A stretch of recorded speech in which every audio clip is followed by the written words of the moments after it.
की बात पहले कह देते। इसलिए राजन मेरी भी आपसे एक प्रार्थना है कि बेगी विलंबन करिए रब और साजिए सब समाज। विलंब मत करिए, देर मत करिए। शत्रुपा जी ने समर्थन कर दिया। मनु महाराज मन के प्रतीक हैं बंधुओं और बहनों, और शत्रुपा जी बुद्धि की प्रतीक है। बुद्धि स्वरूप बदल देती है। पूजा में कुछ और होती है, दुकान पर कुछ और होती है, ऑफिस में कुछ और होती है, क्लब में कुछ और हो जाती है, ससुराल में कुछ और हो जाती है। हर जगह बुद्धि बदलती ही रहती है। जब मन और बुद्धि एक सम्यक में आ जाए, एक साथ जुड़ जाए, तो घटना घटित होती है, चाहे शुभ हो चाहे अशुभ हो। मन तो चाहता है लेकिन बुद्धि मना करते नहीं, बदनामी होगी तो भी घटना नहीं घटेगी।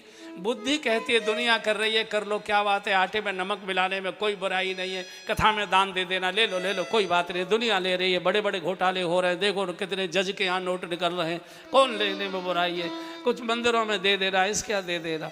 तो ये बुद्धि और मन जब एक साथ सम्यक में आते हैं तो घटना घटित होती है, चाहे शुभ हो चाहे अशुभ हो। शत्रुपा जी ने समर्थन कर दिया। बेटों को बुला लिया, पास बिठाया और कहा बेटा अब तुम सब प्रकार से योग्य हो गए और सब प्रकार की जिम्मेदारी वहन करने लायक तुम्हारी योग्यता भी अब हो गई है। अब हमारी इच्छा है कि तुम्हारी माँ के साथ हम यहाँ से राजपाट छोड़कर देश के तीर्थों का भ्रमण करते, किसी और तीर्थ में किसी संत के चरणों में बैठकर भजन करते करते जीवन लीला पूरी करें। ये मेरा मुकुट, ये मेरी पगड़ी, ये शीश पर धारण करो और राज्य का बहुत प्यार से, जैसे कोई योग्य पिता अपनी संतान का पालन करता है, लालन करता है, ऐसे प्रजा का पालन करना। बच्चे रोने लगे, नहीं नहीं बाबूजी हम नहीं जाने देंगे, ऐसे कैसे चले जाएंगे आप। वृद्धावस्था में हर पुत्र चाहता है कि मैं अपने बूढ़े माता पिता की सेवा करूं, इस पुण्य से आप हमको क्यों वंचित करना चाहते हैं। हम बिल्कुल नहीं जाने देंगे आपको। आप राज्य काज में कोई भी रुचि मत लीजिए, कोई भी दखल मत दीजिए, कम से कम आप बैठे रहोगे, हम आपका दर्शन तो करते रहेंगे, हमको आपका आशीर्वाद तो मिलता रहेगा।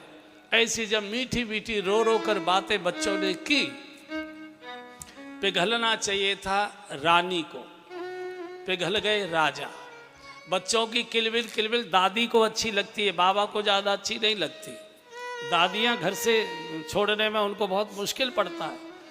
जैसे ही शत्रुपा जी ने देखा कि राजा तो पिघला, तो मुख से नहीं बोली, चुप, बच्चे सामने खड़े थे, आंखों से इशारा कर दिया, राजन ये घर परिवार की ममता है, कोई तिलक करके आरती उतार कर आपको विदाई नहीं करेगा। इस घर परिवार की ममता को जबरदस्ती छोड़ोगे तभी छूट पाएगी, अन्यथा हाय हाय करके तुम्हारी लाश निकाली जाएगी, अंत समय तक तुम भगवान का नाम नहीं ले पाओगे। शत्रुपा जी ने समर्थन कर दिया। और बंधु और बहनों, मनु महाराज मन के प्रतीक हैं, शत्रुपा जी बुद्धि की प्रतीक है। बुद्धि 100 रूप बनाती है, दिन भर में कई रूप बुद्धि के हो जाते हैं। जब मन और बुद्धि सम्यक में आ जाएं, एक लाइन में आ जाएं, तब घटना घटित हो जाती है, चाहे शुभ हो चाहे अशुभ हो। मन चाहता है लेकिन बुद्धि नहीं कहती तो भी घटना नहीं होती। बुद्धि चाहती है, मन नहीं मानता तो भी घटना नहीं घटित होती। जब मन और बुद्धि एक हो जाए तो घटना घटित हो जाया करती है। गोस्वामी जी लिखते हैं कि बरबस बरबस राज सुत ही तब दीना, बरबस राज सुत ही तब दीना, नारी समेत गवन गण कीना, नारी समेत गवन गण कीना। कहाँ गए? तीरथ वरन मिश विख्याता, तीरथ वरन मिश विख्याता,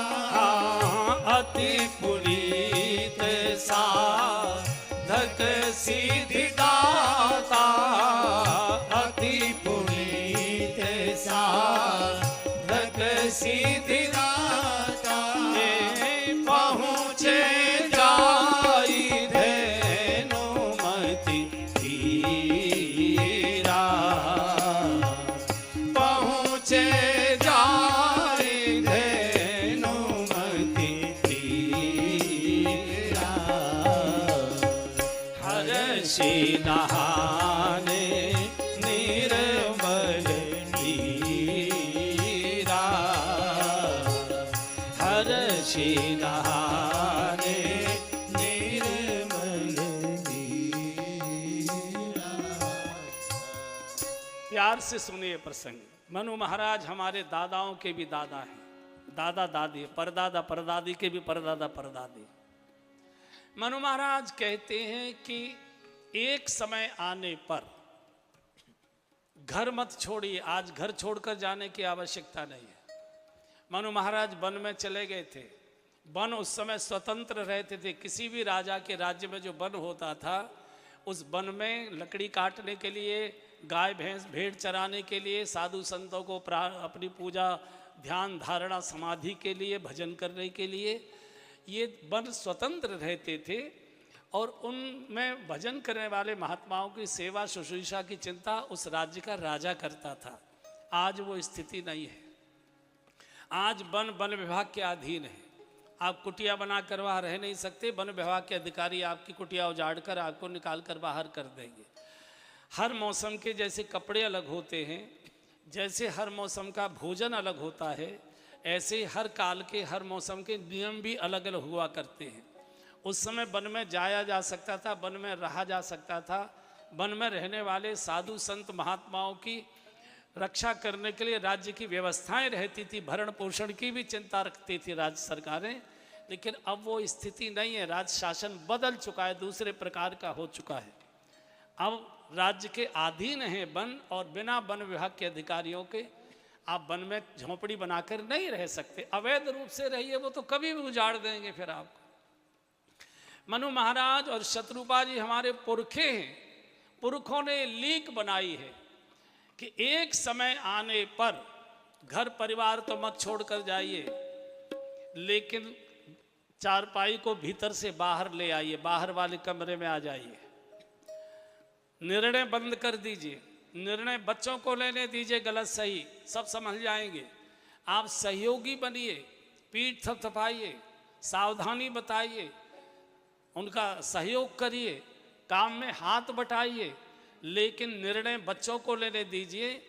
अन्यथा तो बच्चे लुंज पुंज रह जाएंगे। पापा जो कहते हैं सो हम कर देते हैं, जो बताते हैं सो। बच्चे कभी भी निर्णायक की स्थिति में नहीं आएंगे।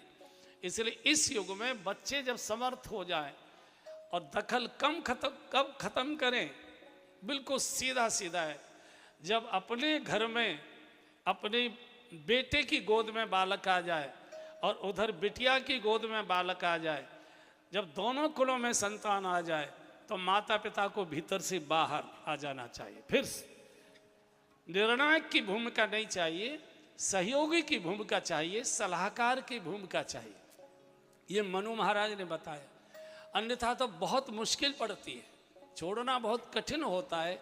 धीरे धीरे अपने सामने ही अगर बच्चों को समर्थ कर दोगे, निर्णय लेते लेते उल्टा सीधा गलत सही होगा। हमने भी बहुत सारे निर्णय गलत लिए होंगे, सब चीज़ें समझ से ठीक हो जाया करती हैं। ये बिल्कुल प्रारंभ की। और तीर्थ में गए हैं। भारतवर्ष का सर्वश्रेष्ठ तीर्थ गोमती गंगा के किनारे 88,000 ऋषियों की तपस्थली नैमिषारण्य में मनु महाराज और शत्रुपा जी आए हैं। वहाँ उन्होंने शरीर पूरा किया है, वहीं उन्होंने तप किया है।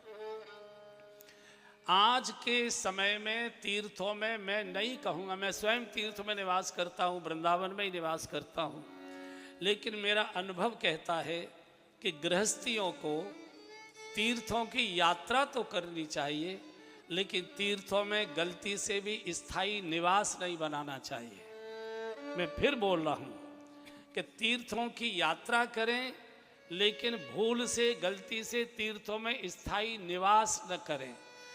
तीर्थ ये धर्म के वर्कशॉप हैं, और वर्कशॉप में गाड़ी जब जाती है तब गाड़ी खसर खसर करने लगे, एवरेज ठीक न दे रही हो, खटर खटर करे, तो कहते गाड़ी सर्विस मांग रही है। तीर्थ ये आध्यात्म के सर्विस स्टेशन है। बहुत प्यार से सुनिए ये प्रसंग। तो जैसे गाड़ी को सर्विस कराने के लिए वर्कशॉप ले जाते हैं और मिस्त्री गाड़ी का ठीक ठाक कर देते हैं, धुलाई वुलाई कर देते हैं, ग्रीस वगैरह सब बदल देते हैं, कहते बाबूजी ओके ले जाइए। फिर आप गाड़ी चलाते हैं, 100-200 300 किलोमीटर फिर चली, फिर गाड़ी ने खसर खसर करना शुरू किया, तो फिर आप वर्कशॉप ले गए, फिर गाड़ी की सर्विसिंग कर, ये समझ में आता है। लेकिन मैंने ऐसा सुना है कि जो लोग अपनी गाड़ियों को बहुत लंबे समय तक और सर्विस स्टेशनों पर खड़ी कर देते हैं, तो वहाँ के जो मिस्त्री होते हैं चालाकी से उन गाड़ियों के ओरिजिनल पुर्जे तो निकाल लेते हैं, नकली पुर्जे उन गाड़ियों में फिट कर देते हैं। मैं समझता हूँ मेरी बात समझ में आ गई होगी। तीर्थ में जाइए, 10 दिन 15 दिन महीने भर का कोई संकल्प लेकर अनुष्ठान, कोई पूजा पाठ करिए, किसी धर्मशाला में, किसी आश्रम में, किसी गुरुदेव के स्थान में, जहाँ भी हो रहिए, सामान्य भोजन करिए, सामान्य फलाहार करिए, जितना भजन घर पाठ पूजा पाठ घर में नहीं हो रहा था उसको वहाँ पूरा करिए, मंदिरों का दर्शन करिए, सायंकाल किसी संत के चरणों में बैठकर भगवत चर्चा करिए, किसी महात्मा के पास बैठकर अपनी शंकाओं का समाधान करिए, और फिर महीना 15 दिन के बाद फिर घर में आ जाइए, फिर गाड़ी खसर खसर घर में करने लगे, फिर तीर्थ में चले जाइए। गाड़ी की सर्विस होती रहनी चाहिए। आजकल बहुत सारे लोगों को मैंने देखा है कि बच्चों को सारा कारोबार सौंपकर और तीर्थों में जाकर उन्होंने किसी गुरुजी के आश्रम में, किसी स्वामी जी के, किसी साधु जी के आश्रम में कमरा बनाकर रहना शुरू कर दिया। धीरे धीरे सब चीज़ें ठीक चलती हैं और कुछ दिनों के बाद उन्हीं गुरुजी से, उन्हीं स्वामी जी से खटर पटर हो जाती है, बोलचाल बंद हो जाते, कई बार तो मुकदमा तक शुरू हो जाया करता है। ये अनुभव कह रहा है, ये अनुभव कह रहा है। चिकित्सा में हॉस्पिटल जाइए, तबीयत ठीक कराइए, घर में आ जाइए, पथ परहेज का पालन करिए, फिर तबीयत खराब होती है, रीचेकअप कराने के लिए फिर हॉस्पिटल चले जाइए। ये चेकअप कराते रहना चाहिए। बिजली घर में बिजली के अधिकारियों के मकान बनाए जाते हैं, बिजली घर में जनता के मकान नहीं बनाए जाते। हाँ, बिजली घर से जनता को कनेक्शन लेना पड़ता है ताकि अपने घर की लाइट जलती रहे, पंखे चलते रहे, और कनेक्शन कट न जाए, इसके लिए समय समय पर उसका शुल्क भी जमा करते रहना पड़ता है। मैं समझता हूँ मेरी बात समझ में आ गई होगी। जिन्होंने भी तीर्थों में जाकर कोठियाँ बनाई हैं, मकान बनाए हैं, किसी साधु जी स्वामी जी के यहाँ कमरे बनाए हैं, धीरे धीरे धीरे धीरे वो सब झगड़े के कारण बने हैं। चूँकि दूर की बातें अलग होती हैं, 2-4 दिन का संबंध अलग प्रकार का होता है, हमेशा का संबंध बिगड़ जाया करता है। इसलिए तीर्थों का प्रवास करिए, तीर्थों में स्थायी निवास मत करिए, आइए और जाइए।